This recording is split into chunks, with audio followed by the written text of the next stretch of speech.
주님의 은총과 평화가 우리에게 내리시기를 빕니다. 한 주 사이에 바람이 제법 선선해졌습니다. 가을은 어느 날도 아름답지 않은 날이 없는 듯 합니다. 하늘이 맑으면 맑은 대로, 비가 오는 날은 비가 오는 대로 사냐의 색깔들을 다양한 빛으로 물들여 갈 것입니다. 가을이 더 깊어가기 전에 서둘러 남은 볕을 쬐며 익어가는 과실들을 보면서 우리 인생의 추수를 생각하게 됩니다. 생명의 본질은 열매입니다. 마태복음 7장에서 예수님은 맺은 열매를 보고 그 나무를 안다고 말씀합니다. 남은 다이어리가 더 얇아지기 전에 마태복음 7장을 떠올리며 이번 한 해 내가 맺은 열매가 무엇인지 미리 살펴볼 수 있기를 바랍니다. 성부와 성자와 성령의 이름으로 말씀드립니다. 우리는 몇 주째 비유로 말씀하시는 예수님의 가르침을 듣고 있습니다. 비유가 무엇입니까? 비유는 세상과 우리 자신을 새로운 방식으로 보게 하는 하늘 렌즈와 같습니다. 우리는 예수님의 비유를 듣고 그 의미를 하나하나 알게 될 때마다 아하 하는 깨달음을 얻게 됩니다. 지난 주일 두 아들의 비유에서 우리 각자는 두 아들 중 하나에게서 어른거리는 자신의 그림자를 발견할 수 있었습니다. 오늘 포도원 소작인의 비유에서도 마음으로부터 아하 하는 깊은 깨달음을 얻을 수 있기를 바랍니다. 예수님의 모든 비유는 세상의 지혜가 아니라 하나님 나라를 이야기하고 있습니다. 오늘 비유 역시 하나님 나라에 관한 이야기입니다. 오늘 비유에서 예수님은 애써 가꾼 포도원을 소작인에게 임대하고 멀리 떠나간 부재 지주에 관한 이야기를 들려줍니다. 농토를 빌려주고 그 대가로 수확한 작물의 일정 비율을 지주가 임대료로 받는 것은 예수님 시대에 흔히 있었던 일반적인 관행입니다. 포도철이 되자 주인은 자기 몫을 거두기 위해 종들을 보냅니다. 하지만 소작인들은 임대료를 낼 생각이 없었습니다. 그들은 종을 때리고 심지어 죽이기까지 합니다. 함흥차사 종들이 돌아오지 않자 주인은 더 많은 종을 보냅니다. 그러나 소작인들은 주인이 보낸 하인들에게 저번과 똑같은 짓을 합니다. 고민하던 주인은 마지막 방법으로 설마 내 아들까지 함부로 대하지는 못하겠지 하는 마음에서 이번에는 자기 아들을 직접 보냅니다. 그러나 주인의 이런 기대는 무참히 짓밟히고 맙니다. 소작이들은 주인의 아들을 보자 상속인인 그를 없애고 포도원을 차지하기로 작당하고는 포도원 밖으로 끌어내 죽이고 말았습니다. 여기서 예수님은 말씀을 멈추고 듣고 있던 사람들에게 묻습니다. 그러니 포도원 주인이 돌아오면 그 소작인들을 어떻게 하겠느냐? 이야기를 어떻게 끝내야 할지 그들의 생각을 물은 것입니다. 듣는 이들은 이야기의 요점이 너무도 분명하기에 그 악한 자들을 모조리 죽여버리고 제때 도주를 바칠 다른 소작인들에게 포도원을 맡길 것입니다라고 대답합니다. 기억해 두십시오. 이 말은 예수님의 결론이 아니라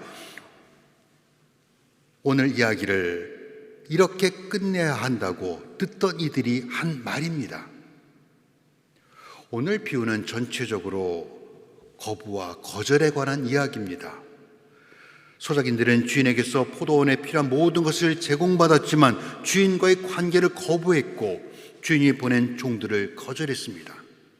그리고 주인의 아들에게 등을 돌립니다. 그래서 오늘 비유는 흔히 악한 소작인의 비유라고 불립니다. 그런데 도대체 소작인들은 무슨 생각에서 그런 짓을 한 것입니까? 주인의 아들을 없애면 포도원을 자신들이 차지할 수 있다고 착각했다면 참으로 아둔한 자들입니다. 눈에는 눈, 이에는 이. 주인은 자신의 권리를 지키기 위해 군대를 보내야 합니다. 힘이 없다면 모르지만 누구든 복수할 능력이 있다면 그렇게 할 것입니다. 그것이 세상이 작동하는 방식입니다. 그랬다면 오늘 이야기는 영세한 소작인을 착취하는 악덕 지주에 관한 슬픈 이야기가 되고 말았을 것입니다. 그러나 오늘 비유에 등장하는 인물이 누구를 상징하는지 이해하게 되면 전혀 다른 이야기가 됩니다. 오늘 이야기에서 포도원은 이스라엘, 주인은 하느님을 상징합니다. 소작인은 유대 지도자인 대사제들과 바리사이파 사람들입니다. 주인이 보낸 종들은 이사야와 에레미야 그리고 마지막 예언자 세례 요한을 말합니다. 포도원 밖으로 끌어내 죽인 아들은 예루살렘 성 밖에서 처형당한 예수 그리스도를 상기시킵니다. 여기에 다른 해석의 여지는 없습니다. 포도원 주인이신 하느님은 악한 소작인들을 단번에 응징할 힘이 있었습니다. 그런데 하느님은 한 번도 아니고 두 번도 아니고 해를 수 없이 예언자를 보내고 또 보내고 끝내 자신의 아들까지 보냅니다. 이는 세상과 반대 방식으로 움직이는 하나님 나라를 예시합니다. 그분의 나라는 응징과 복수가 아니라 하나님의 무조건적인 사랑과 변함없는 자비로 움직입니다. 그래서 오늘 이야기는 악한 소작인의 비유가 아니라 하나님의 미친 사랑의 이야기입니다. 오늘 비유에서 당연히 내야 할 도저를 거부하는 소작인들도 이상하지만 더 이해할 수 없는 인물은 포도원 주인입니다. 이야기를 들은 바리사이파 사람과 대사제들은 주인을 무시하고 종과 아들을 때리고 죽인 소작인들을 응징하는 것으로 이야기가 끝나야 한다고 말합니다. 그것이 공평이며 정의입니다. 만약 부동산 중개인에게 임대료를 내지 않은 세입자를 어떻게 해야 하느냐고 묻는다면 그들은 조금의 망설임도 없이 당장 내쫓거나 고발해야 한다고 말할 것입니다. 이것이 세상의 이치이며 방식입니다. 그러나 이는 예수님의 결론이 아닙니다. 예수님은 고통을 당하고 무고하게 죽으셨지만 폭력과 복수로 오늘 이야기를 끝내지 않을 것입니다. 성금요일의 십자가는 그것이 하나님의 방식이 아니라는 것을 말해주고 있습니다.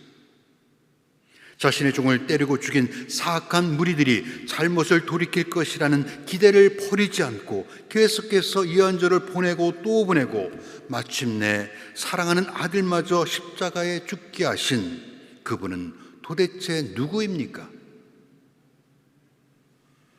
포도원 주인은 끝없는 인내와 사랑으로 가득 차 있습니다. 우리는 그분 사랑에 기대어 살아갑니다.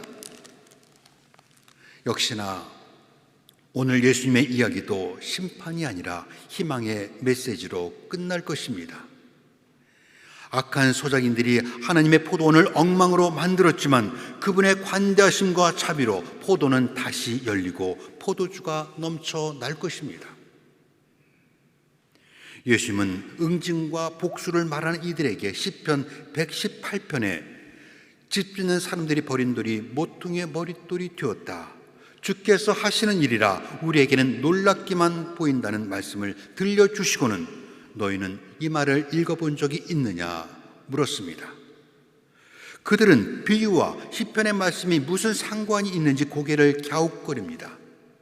그런데 포도원 주인이 돌아오면 그들을 어떻게 하겠느냐는 질문에 관한 예수님의 답이 여기에 있습니다. 예수님은 사람들이 기대하는 응징과 복수가 아니라 완전히 새로운 방식을 제시합니다. 집 짓는 사람이 버린 돌이 모퉁이의 머릿돌이 되었다는 것입니다. 그것이 우리가 오늘 비유에서 찾아야 하는 아하입니다. 집 짓는 사람이 버린 돌은 소작인들에게 버림받은 주인의 아들과 똑같은 처지입니다. 예수님은 악한 소작인들에 의해 십자가에 달려 죽으실 것입니다. 그의 몸은 무덤에 안치되고 적들이 승리하고 이야기는 끝날 것처럼 보입니다. 그러나 끝날 때까지 끝난 것이 아닙니다. 죽음은 하느님의 마지막 말이 아니었습니다. 버린 돌이 모퉁이의 머릿돌이 되듯 예수님은 부활하여 하나님께서 새롭게 써 내려가는 구원사의 중심이 될 것이며, 예수를 죽인 이스라엘의 종교 지도자들은 그 돌과 부딪혀 산산조각이 날 것입니다. 이야기를 모두 마치신 예수님은 잘 들어라. 너희는 하나님 나라를 빼앗길 것이며 도저를 잘 내는 백성들이 그 나라를 차지할 것이다 말씀합니다. 이 구절에 대해 수세기 동안 반유대적 해석이 지배해 왔습니다. 즉 하나님께서 예수를 십자가에 못 박은 유대 민족을 버리고 신약의 그리스도인과 새로운 언약을 맺으신다는 방식으로 이해한 것입니다. 그러나 우리가 유대인 대신 포도원을 물려받은 다른 소작인을 신약의 백성이나 혹은 오늘의 우리라고 성급하게 결론을 내리는 것은 매우 위험합니다. 물론 오늘 비유의 직접적인 대상은 앞서 예수께서 성전에서 장사하는 사람들을 내쫓는 것을 보고 당신은 무슨 권한으로 이런 일들을 합니까? 누가 이런 권한을 주었습니까? 라고 추궁하던 대사제들과 바리사이파 사람들입니다. 그들은 성전을 찾는 사람들의 종교심을 이용해 자기 배를 채우던 자들입니다.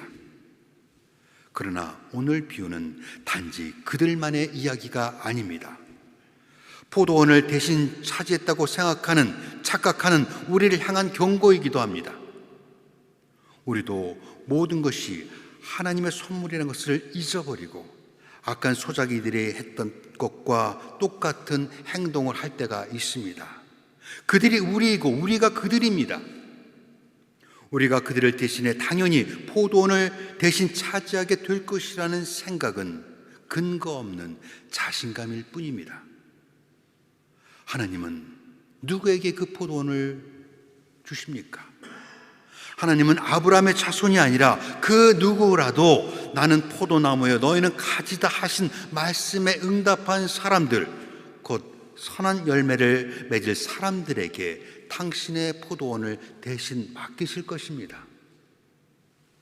그런데 여기서 예수님은 하나님 나라를 하필 포도원에 비유하고 있는 것입니까? 성서에서 포도원은 희망을 표현하는 은유입니다. 긴 홍수가 끝나고 노아가 마른 땅을 밟게 되었을 때 그가 처음 한 일은 포도원을 가꾸는 일이었습니다. 홍수로부터 40일이 지났으니 방주 안에는 먹을 식량이 거의 바닥을 드러냈을 것입니다. 그렇다면 짧은 시간에 수확해 식량으로 삼을 수 있는 밀이나 옥수수를 심어야 합니다. 포도나무를 심어 수확하기까지는 최소한 4, 5년을 기다려야 합니다. 그렇기에 포도원을 가꾸는 일은 미래된 희망과 보증이 없이는 할 수 없는 일입니다. 이스라엘이 바빌론 포로 생활을 하면서 꿈꾸었던 것은 다시 포도나무를 심고 가꾸어 열매를 먹는 그날이 도래하는 것이었습니다. 그래서 포도원을 가꾸는 일은 우리의 의지와 우리의 힘이 아니라 하나님의 은총에 기대어 평화와 희망 그리고 미래를 가꾸는 일입니다.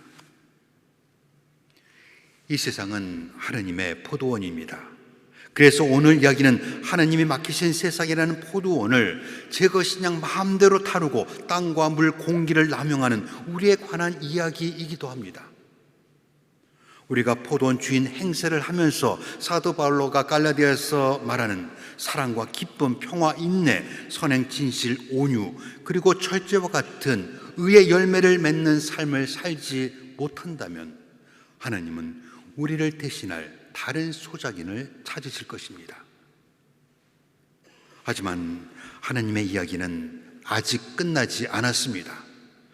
우리에게는 아직 회개할 시간이 있고 변화할 기회가 있으며 새로운 이야기를 쓸 수 있는 인생의 페이지가 남아 있습니다. 여기에 우리가 포도원을 빼앗길 것인가 아니면 포도원을 대신 차지하게 될 것인가 달려 있습니다. 우리가 잊지 말아야 할 것은 우리는 무엇이든 하나님의 소유를 빌려 쓰고 하나님께 빌린 시간을 살고 있다는 사실입니다. 우리에게 속한 것은 아무것도 없습니다.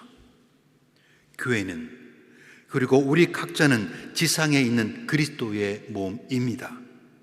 우리는 하나님의 포도원이 세상을 가꾸고 다른 사람을 돌보며 예수님의 이야기를 전하라고 부름받은 사람들입니다. 그런데 우리는 너무도 자주 그것을 잊어버리고 주인 노릇을 하려고 합니다. 이는 소작인의 직분을 망각한 것입니다. 에덴 동산의 아담과 하와의 죄는 하나님과 같아지려는 욕망에서 시작되었습니다. 광야에서 마귀는 예수님을 성전 꼭대기에 세우고 여기서 뛰어내리면 당신이 세상의 주인이 될 것이라고 유혹합니다. 만약 예수님이 세상의 주인이 되라는 마귀의 유혹을 삼키셨다면 그는 우리의 그리스도가 되지 못했을 것입니다. 포도원을 대신 맡게 된 오늘의 우리도 세상을 자신의 것으로 여기고 생각이 다른 사람을 판단하고 용서를 거부하고 이웃을 내 몸같이 사랑하라시는 하나님을 침묵시키려 한다면 악한 소작인들처럼 포도원을 빼앗기게 될지 모릅니다. 그러니 늘 경계하십시오. 그렇지만 우리에게는 희망이 있습니다. 그리스도가 우리의 희망입니다. 집 짓는 사람들이 버린들처럼 반대자들에게 거부당하고 죽으신 예수님을 무덤에서 일으켜 모퉁이의 머릿돌로 세우신 하나님은 우리의 이기심과 탐욕에도 불구하고 결코 포도원을 닫지 않으실 것입니다. 그러므로 하나님의 자비와 사랑에 기대어 살아가는 우리는 친절과 온유 그리고 용서와 자비의 열매를 맺고 기도와 찬송을 주님께 돌리며 너희가 여기 있는 형제 중에 가장 보잘것없는 사람 하나에게 해준 것이 바로 나에게 해준 것이다 하신 주님의 말씀을 실천해야 합니다. 이것이 그분께 우리가 돌려드려야 할 마땅한 도주이며 우리가 영원한 하나님 나라의 상속자가 되는 유일한 방법입니다. 성부와 성자와 성령의 이름으로 말씀드렸습니다.